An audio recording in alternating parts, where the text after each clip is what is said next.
Hello everyone, আসসালামু আলাইকুম। কেমন আছেন সবাই? আশা করছি আল্লাহর অশেষ রহমতে সবাই বেশ ভালো আছেন।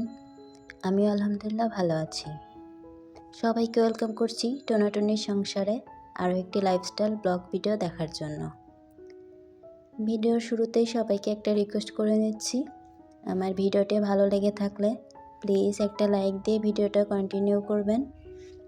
আপনার ছোট একটা লাইক আমার জন্য খুবই গুরুত্বপূর্ণ।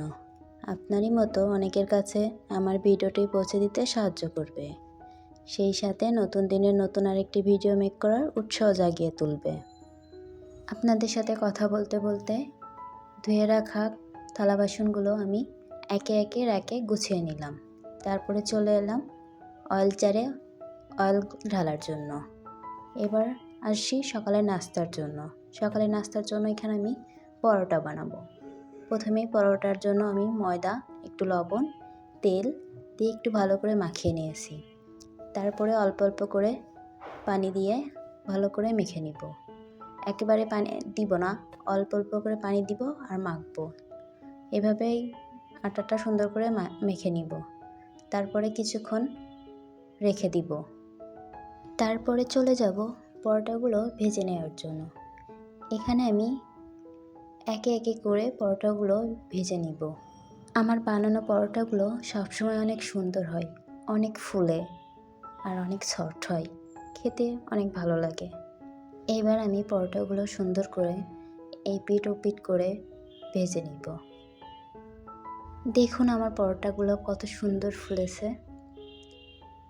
আজকের সকালের নাস্তাটা আমরা পরোটা, ডিম পোচ আর একটু আলু ভাজি দিয়ে করে নিব। আলু ভাজিটা আমি অফ ক্যামেরাতেই করে নিয়েছি। আলু ভাজিটা যখন করি তখন আমার ক্যামেরা অন করতে মনে ছিল না, তাই আলু ভাজিটার ভিডিও আমি করতে পারি নাই। যেহেতু আমরা দুজন, তাই বেশি না 4টা পরোটা ভেজে নিয়েছি, সাথে 2টা ডিম পোচ করে নিয়েছি। একটা ডিম পোচ অফ ক্যামেরাতে করে নিয়েছি। দেখুন আমার পরোটাটা কত সুন্দর হয়েছে। পরবর্তী কোনো এক ভিডিওতে আমার পরোটার রেসিপিটা আপনাদের মাঝে শেয়ার করব। তারপরে আমরা অফ ক্যামেরাতে দুজন সকালের নাস্তাটা করে নিয়েছি। সকালের নাস্তা শেষ করে চলে গিয়েছি রুমে। আজকে রুমের কিছু জিনিস ক্লিন করব। প্রথমেই আমি আমার রুমের ওয়ার্ড্রোবটা ক্লিন করে নিব। ওয়ার্ড্রোবের উপরে কাপড়টা আমি চেঞ্জ করে নিব। এখন যেহেতু একটু একটু ঠান্ডা পড়ে গেছে, দিনটা অনেক ছোট হয়ে গেছে, তাই অল্প সময়ে চেষ্টা করি সব কাজগুলো গুছিয়ে করার। এখনও পর্যন্ত যারা আমার ভিডিওর সাথে রয়েছেন প্লিজ একটা লাইক করে দিবেন। আর আমার ভিডিওটা যদি কোনো অংশে ভালো লেগে থাকে তাহলে প্লিজ আমার চ্যানেলটি সাবস্ক্রাইব করে দিয়ে আমার পাশে থাকবেন। সাবস্ক্রাইব করে পাশে থাকা বেল আইকনের অল অপশনটি বাজিয়ে রাখবেন, যাতে পরবর্তী কোনো ভিডিও দিলে আপনাদের কাছে নোটিফিকেশন পৌঁছে যায় আর আপনারা সময় সুযোগ করে আমার ভিডিওটি দেখে নিতে পারবেন। ওয়ার্ড্রোবটা প্রথমে আমি একটু ক্লিনার দিয়ে একটা কাপড় দিয়ে ভালো করে মুছে নিয়েছি।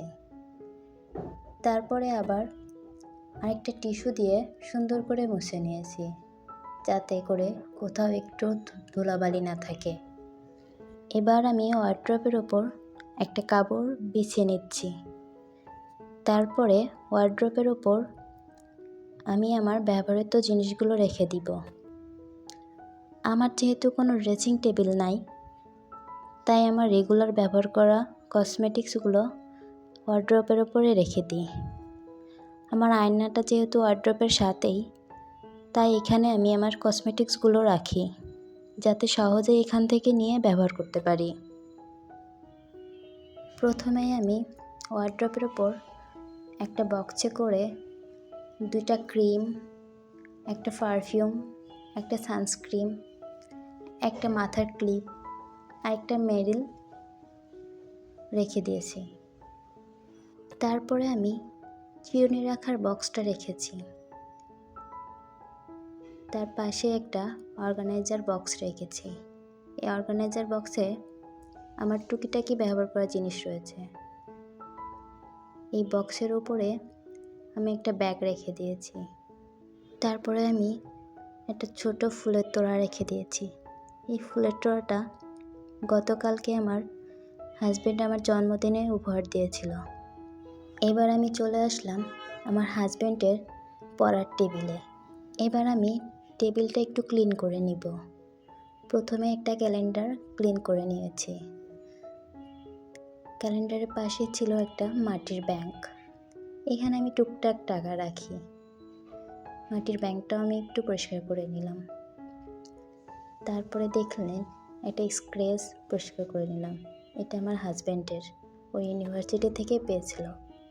আমি সবসময় আমার হাজব্যান্ডের পড়ার টেবিলে কিছু শুকনো খাবার রাখি, যেমন মিষ্টি টোস্ট, বিস্কিট। যেহেতু আমার হাজব্যান্ড অনেক রাত করে পড়াশোনা করে, অনেক রাত পর্যন্ত পড়ে, তাই ওর মাঝে মাঝে ক্ষুধা লাগলে এগুলো খেতে পারে। এই জন্য আমি সবসময় ওর পড়ার টেবিলে এগুলো রেখে থাকি।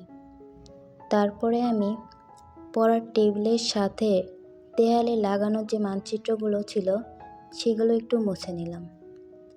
এবার চলে আসলাম বিছানাটা একটু ঝাড়ার জন্য। বিছানাটা একটু ঝেড়ে সুন্দর করে টান টান করে রেখে দিলাম। যেহেতু আমি রুমের সবগুলো জিনিস ঝেড়ে ঝুড়ে একটু মুছে নিয়েছি, তাই ফ্লোরে অনেকটাই ময়লা পড়েছে। তাই রুমটা আমি একটু ভালো করে ঝাড়ু দিয়ে নিব। রুমটা ভালো করে ঝাড়ু দেওয়ার পরে অফ ক্যামেরাতে আমি পুরো বাসাটা ক্লিন করে নিয়েছি। ক্যামেরা অন করে রুমটা ক্লিন করলে অনেক সময় লেগে যেত। এই জন্য আমি অফ ক্যামেরাতেই রুমটা ক্লিন করে নিয়েছি। আজকের মতো এখানেই বিদায় নিচ্ছি। সবাই ভালো থাকবেন, সুস্থ থাকবেন। আল্লাহ হাফেজ। আসসালামু আলাইকুম।